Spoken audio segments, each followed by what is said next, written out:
Ang ganda po ng mga awitin. At ito po ay nagpapaalala po sa arts ba yun? Yung marunong. Ano po, so pag-ibig, ano po. So, siyempre, pag sinabi ng pag-ibig, hindi lang naman yan sa opposite.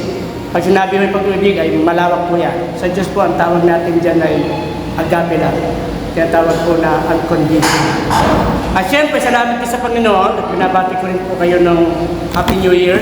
So, hindi naman obvious na ako ay naka-color, ano. Sabi nila, pero sabi lang dito kanina. Okay, so salamat sa Panginoon, kasama ko po yung aking may bahay. Ayan, so wala akong naiwan sa bahay kasi kasama. Di po, bago po tayo magsimula ay nais ko lang po na sabi nila before. Di naman po, kung ano po yung nangyayari po sa Peñaranda at ako po ay hindi lang naman po ako galing dito bilang anak, ako rin po ay missionary. So hindi po nakakakilala sa akin, ako po si Pastor Jaime Candelaria, Jim for short. Great Shepherd Baptist Church po, yun, Peñaranda, Nueva Ecija. Sige po, paki-plaster ng konti. Wala pa lang tupo.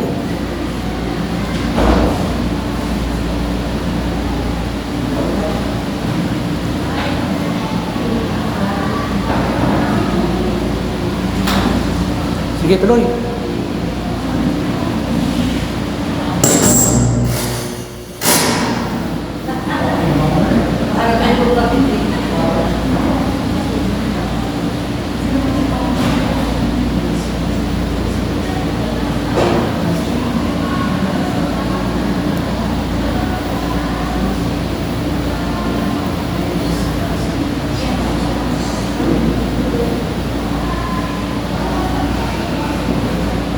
Ayun, wala na po. Kapiraso lang po. So yan po yung ginagawa po ng Panginoon sa gawain po natin sa Peñaranda. Salamat po sa biyaya po ng Diyos. Tayong aming pong Mayor, Joel Ramos, ay binigyan po ang inyong lingkod ng opportunity na makapagturo sa kanila every Monday bago mag-flag ceremony. So kaya po rin po ang Panginoon. So siguro hindi na po tayo magtatagal. Tayo po siguro ay tumayo bilang paggalang po sa salita po ng Diyos.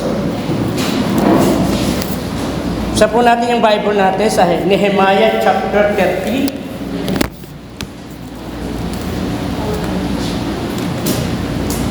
Yeah.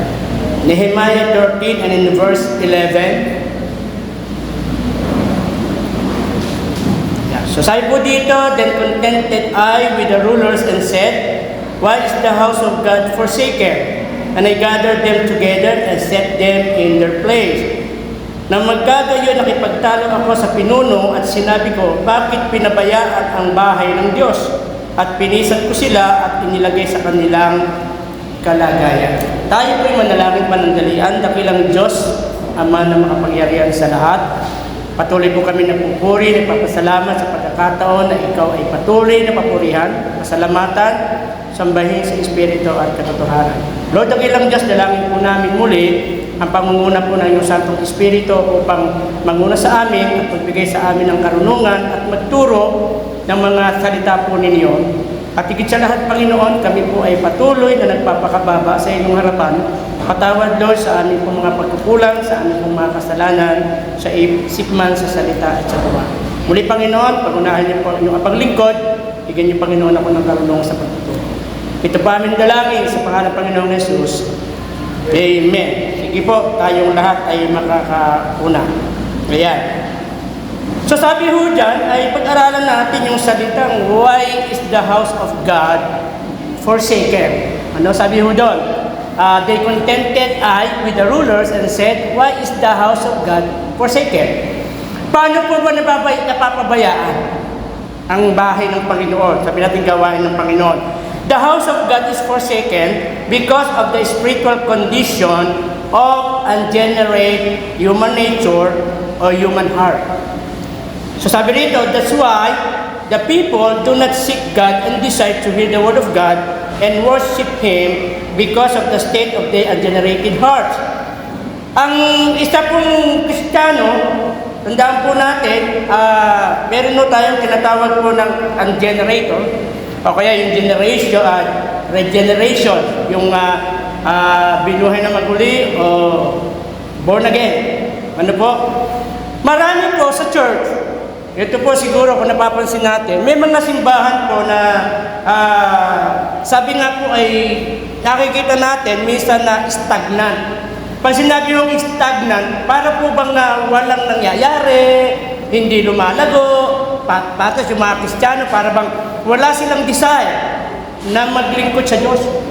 Alam niyo po, ang isang dahilan doon ay yung baka hindi pa talaga sila na born again.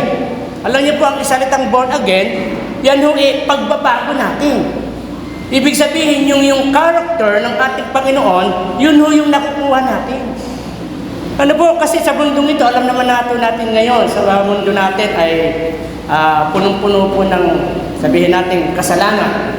Noon po, yung kasalanang hindi mo maiisip, magagawa ng tao, nagagawa na po ngayon. Dahil dun po sa lack of yung relationship po sa Panginoon. At sa atin po bilang mga Kristiyano, alam niyo po, darating ang panahon na maraming tao ang magiging casualty. Baka akala natin, we are saved, pero hindi pala. Maaaring kasama mo linggo-linggo, sabi nga ng iba, umaawit sa Panginoon. At tandaan niyo po, even the pastor, hindi natin alam. Diba? Kaya nga, pag ikaw ay talagang niligtas ng Panginoon, imposible kasi na hindi ka magkaroon ng pagbabago. Sabi ho ng Corinthians yan, di ba? Sabi ng Corinthians, ang lahat ng nakay Kristo ay bagong nilalang. Yung dating bagay ay manawala na.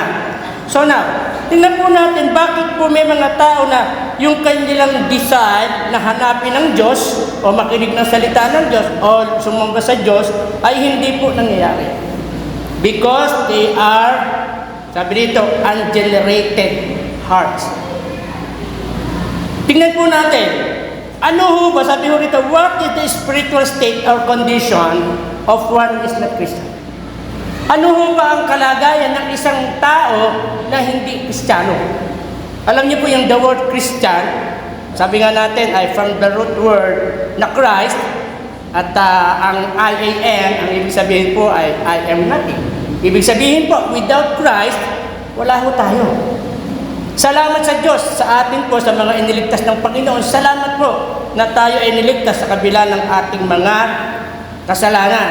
So, ang pagiging Kristiyano, ito po ay nagmumula po sa Diyos.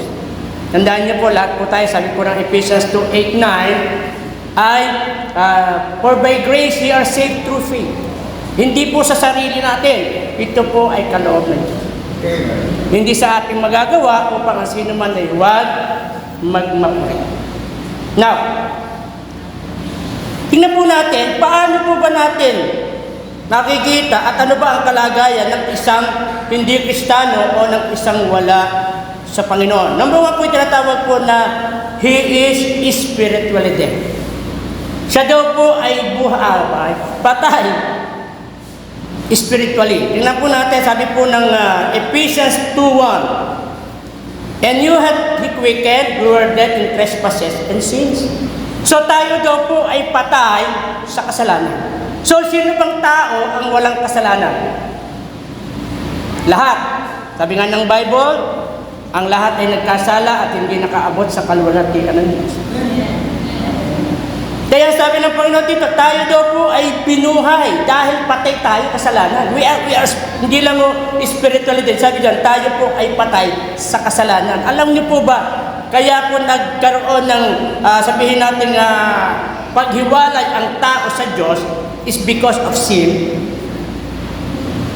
Kung naalala niyo po si Eva at Adan doon sa Garden of Eden, so sabi ng Panginoon doon, huwag niyong kakanin yung bunga na nakakaalam ng masama at mabuti.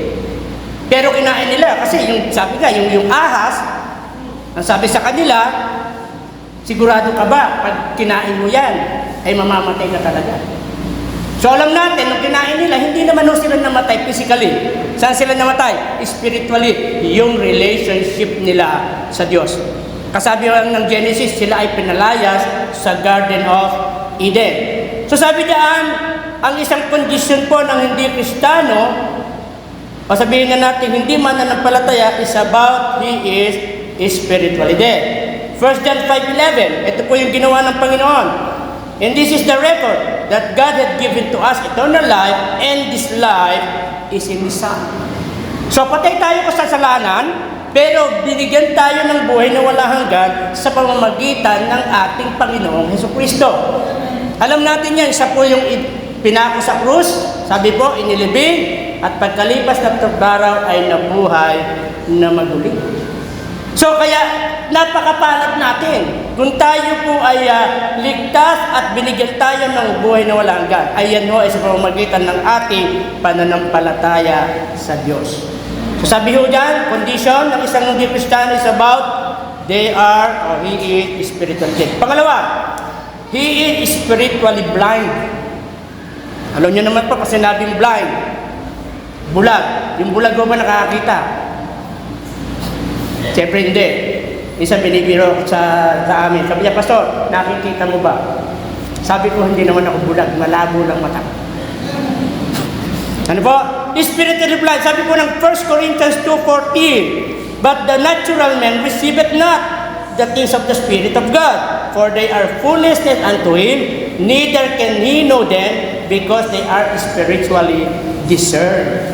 So, ang tao, kaya hindi po siya makakita ng tinatawag po na tamang relasyon sa Diyos because they are spiritually blind. Sabi nga po ng John 8:32. Ang po sabi doon, you know the truth, and the truth shall set you free. Alam niyo po ngayon nakakalungkot, ito na po yung Bible, pero yung mga tao ayaw ho nilang tanggapin. Bakit? Minsan ho, ako'y nakaharap ng ibang pananampalataya, pinapakita ko sa kanya yung Bible, ayaw yung talagang basahin. Wala daw silang right to read that. Pag sinabi mo kasing bulat, ito na yung totoo, ayaw mo pong maniwala. Ito na ho yung Bible, pero maraming tao ayaw pa rin maniwala. Tama po ba? Paano ka magkakamit ng kaligtasan kung hindi ka naniniwala sa Bible? Ang tao pa naman ngayon, sabi nila, ang Bible daw, gawa ng tao. Tama hindi? Ha? Ginawa ng tao, pero sabi ng Bible, pinangunahan sila ng banal na Espiritu. Ibig sabihin, hindi sa kanilang sariling kaisipan. Ito po ay galing sa Diyos. Amen. At yung iba nagbibiro, kaya daw ginawa ng tao kasi tao ang babasa. Tama po ba? Hindi naman siguro pusa ang babasa niya. Tao. So gawa ng tao. Hindi ho natin pwedeng questionin ang Bible. Ito po yung ating final authority. 2 Corinthians 4:4. Ang sabi po doon, in whom the God of this world hath blinded the minds of them which believe not, lest the light of glorious gospel of Christ, who is the image of God, should shine unto them. Yung tinatawag po na God of this world, alam natin, di ba? Yan yung counterpart ng Panginoon. Di ba? Si Satanas. Binulag niya kasi ayaw niyang makita yung gospel o tinatawag na glorious gospel of Christ. Ano ba yung gospel? Ha? Sabi natin, the death, the burial, and the resurrection of our Lord Jesus Christ. Kasi ho, kung hindi ho nangyari yan, lahat ho tayo, sabi ng Bible, patungo tayo sa pagkapahamak. Yung kinanta kanila, puro lang. Diba? John 3:16. Yan lang naman po yung naging way eh. Kaya tayo naligtas eh, yung John 3:16 eh. Ano ba sabi doon? Ayan. For God so loved the world that He gave His only begotten Son, that whosoever believeth in Him should not perish, but have everlasting life. Pag-ibig talaga. Ha? Yan ho yung ginawa ng Diyos sa atin. Sa kabila ng tayo, pinag-aralan, sa kabila ng tayo po spiritually dead, sabi ho rito, sa kabila ng spiritually blind, God loved us. Minahal tayo. Kaya nga kung magdidiwang ka man, kasi sa atin, sa mga Kristiyano, hindi natin masyadong ginagamit yung Valentine's Day. Ano ginagamit natin? Heart's Day. Ano? Kasi po pag yung Valentino, ginawa mong babae, sino yun? O ano itsura ni Valentina? Di ba? Maraming aas, sabi nung Kapampangan, maraming aas. So sabi diyan, the God of this world. Yung kalaban natin talagang ayaw niya na matutunan natin ang Bible. Pilit niya tayong binubulag. Alam niyo po, pagdating sa Diyos, is not a religion. Is a relation. Wag ho natin tingnan yung relihiyon. Ang tingnan natin yung relasyon natin sa Diyos. Sabi nga po, kahit may relihiyon ka, at hindi mo naman sinusunod yung relihiyon mo, ano ang halaga ng relihiyon mo sa'yo? Kami, ang dami na namin ini-invite dyan. Sabi nung iba sa amin, kung sa simbahan nga namin, hindi kami makasunod, sa inyo pa kaya? So, ibig sabihin, hindi mahalaga sa kanila yung relihiyon. Ha? Wala hong relihiyon na makapagliligtas. Sabi ng Bible, John 14:6, ako ang daan, ang katotohanan, at ang buhay, walang makaparoroon sa Ama kundi sa pamamagitan ko. Walang sinabing reliyon, walang sinabing tao, walang sinabing mabuting gawa. Kaya hindi po yung relihiyon ang makapagliligtas sa atin, yung relasyon natin. At para ka magkaroon ng tamang relasyon sa Diyos, basahan mo yung Bible. Andito yan. Kasi naniniwala tayo sa yung mga isinalin sa atin. Diba? Kung dito na ako mamamatay, dito na ako nagising, dito na ako mamamatay. Yun yung katwiran ng iba. So, hindi po yan. So, sabi ho dyan, the God of this world has blinded the minds of them that believe not, hindi naniniwala, lest the light of the glorious gospel of Christ, which is the image of God, should not shine among them. Pangatlo, he is spiritually enslaved. John 8:32. Jesus answered them, verily, verily, I say unto you, whosoever committed sin is the servant of sin. Amen? Pag ikaw ay makasalanan, alipin ka ng kasalanan. Ano po, bakit ba yung tao, pagdating sa kasalanan, madaling gawin? Tama po ba? Pero pag sa Diyos, mabuting gawin, wala. Sabi ko nga po, magyaya ka ng Bible study, magyaya ka ng tao sa church, hindi sasama yan. Pero magdala ka ng isang case, soft drinks na lang. Di ba? Case! Hindi mo pa yan iimbitahin. Nakasunod na yan. Lalo na yung gusto puro libre. Ganyan yun yung tao Alipin ng kasalanan. Yung kasalanan ang daling gawin, lalo na sa panahon natin ngayon. Alam niyo po, pag sinabi ho kasing kasalanan, hindi ho yan mga known sin lang. Diba sabi natin, ano ba yung mga known sin? Pumatay, nagnakaw, yung uso ngayon, nagsyabu, bawal na rin ngayon yung uminom sa kanto, at saka magtong-et, hulihin na kayo ngayon yan. Ang sabi ng James 4:17, ano sabi po doon? Sa nakakaalam ng paggawa ng mabuti at hindi ginagawa, ito ay kasalanan sa kanya. Ang daming mga bagay na mabuti na hindi natin ginagawa. Amen po ba? Lahat po tayo guilty dyan, kahit ako. Hindi ko pwede sabihin sa inyo lahat ginagawa ko. Superman ako.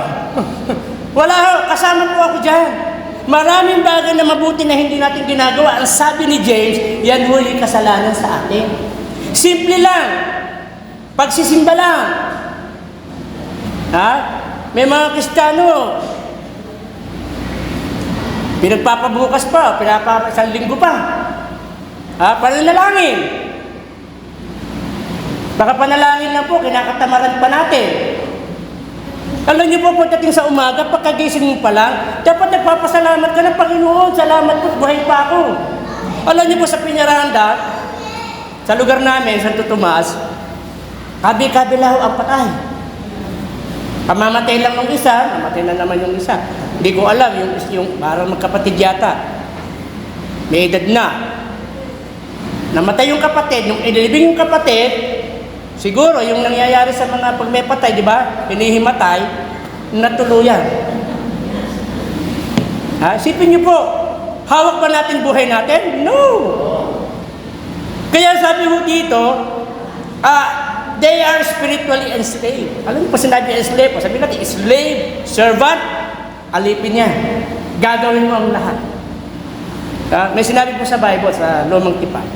Yun daw hong mangungutang, ay alipin ng nagpapautang.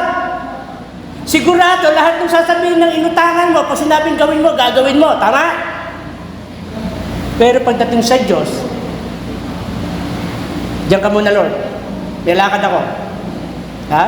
Sabi ko nga po, ang daming araw. Bakit ba yung araw ng linggo? Doon mag-outing,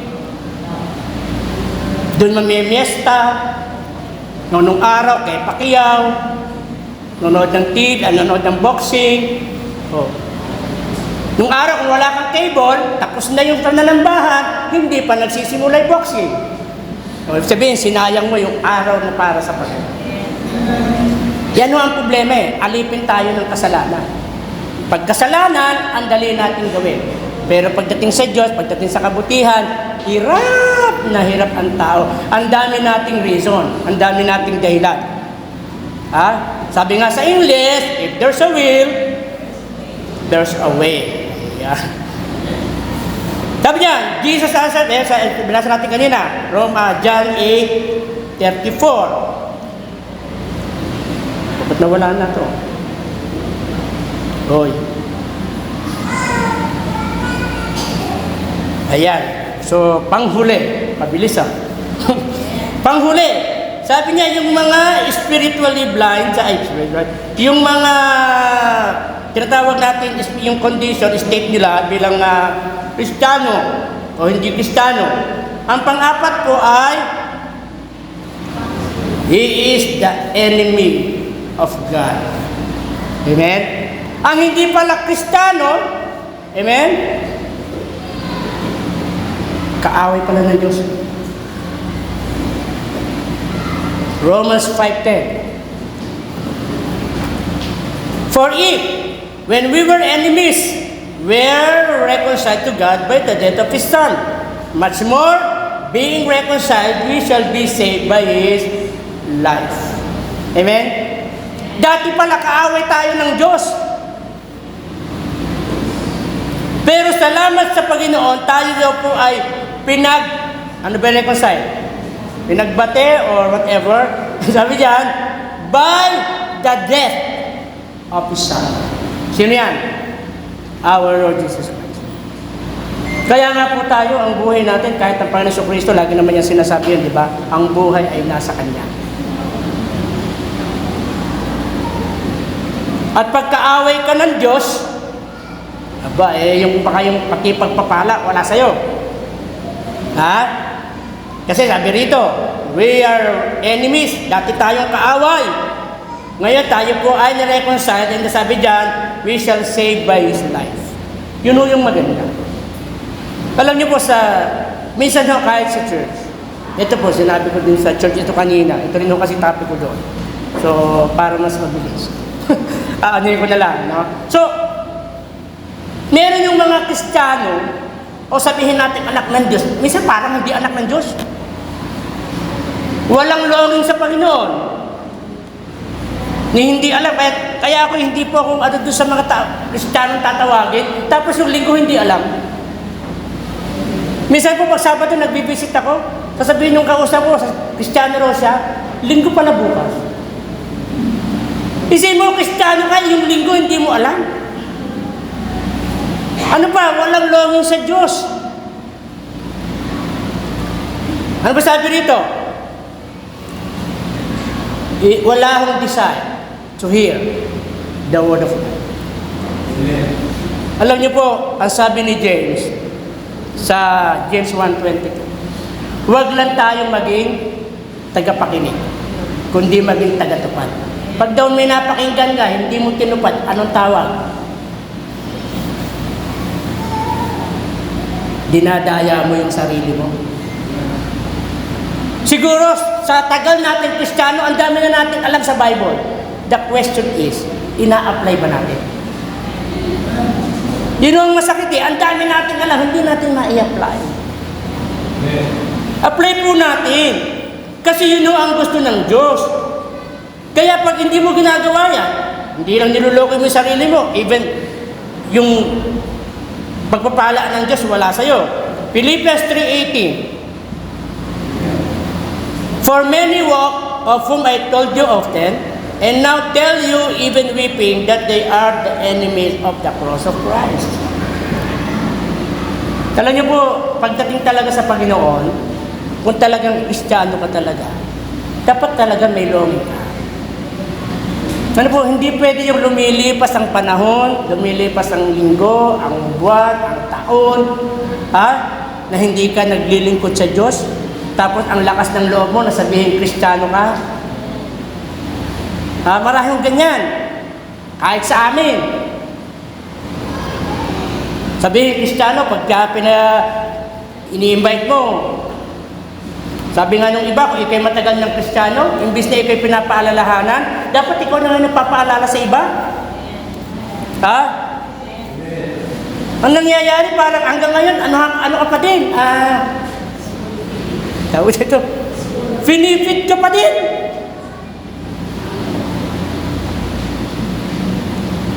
Si Apostol Pablo nga, di ba sabi niya, nung ako'y bata, sa Romans chapter 1, di ba?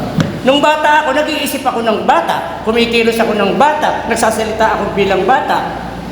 And sabi niya sa dulo, nung ako'y tumanda na, I put away childish things. Ang isang Kristiyano, hindi na po na-open. Pagamot kayo. Ang Kristiyano, katandaan ng Kristiyano, may sakit pa rin appendicitis. Paano mo sasabihin na Kristiyano ka? Kaya minsan po, napapabayaan ang gawain.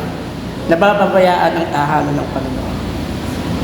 Kasi baka hindi pa talaga di ba? Yung bang konting problema lang, sumusuko tayo. Konting problema lang, bumibigay tayo. Bakit? Hindi ba natin alam na ang sabi ng Panginoon sa Hebrews 13:5, hindi niya tayo pababayaan, hindi niya tayo iiwanan. Ano ba pinag-uusapan doon? Covetousness. Eto. Sino ba hindi kailangan ito? Kailangan ito? Yun, punta kayo kay Emil. Di ba? Lahat tayo kailangan natin yan. Pero hindi pwede na iset aside natin ng Panginoon dahil dyan. Di ba sabi nga ng Bible, sa Haggai ba yun? 1:6? Ang sabi doon, kahit daw gawin mo araw, yung gabi, ay para ka lang naglalagay ng pera sa butas na bulsa. Kulang pa rin. Bakit? Kulang Proverbs 3:5 and 6. Ano sabi doon? Trust in the Lord with all thine heart and lean not unto thy own understanding. In all thy ways acknowledge Him and He shall direct thy paths. Yun lang kailangan natin. Para yung gawain ng Panginoon, sabi rito, ay hindi mapabayaan. Tingnan po natin yung kondisyon. Kung sinasabi mo Kristiyano ka, baka nandito ka pa sa 4 na kondisyon na to. Mag-isip ka. Unang-una po, ang Diyos naman natin pag-ibig. Ang Diyos naman natin ay mahabagin. Ang Diyos naman natin ay may mapagpatawad. So ang gawin natin, lumapit tayo sa Panginoon. Para yung paglilingkod natin sa Diyos, tuloy-tuloy. Walang pwedeng humadla. Ano po? Minsan siguro may mga pagkakataon talaga di may iwasan na talagang ma-absent ka.